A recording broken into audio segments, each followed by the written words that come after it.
Tapos nakita nyo ito mga idol, mayroong lock rotate.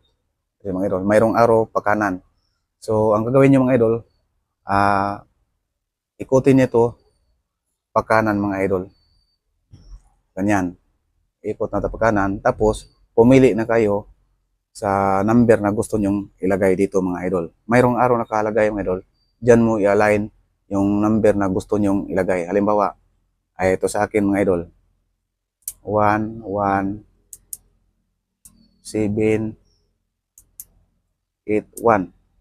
O ito na mga idol. Ito ang napili kong numero. 1, 1, 7, 8, 1. Pagka tapos na yung nakapili ng numero mga idol, na gusto nyo na yun ang ilagay nyo, yung inikot natin kanina mga idol pa kanan, ibalik natin, ikutin natin ulit, pakaliwa na naman, pakaliwa.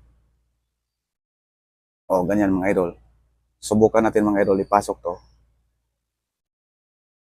Okay.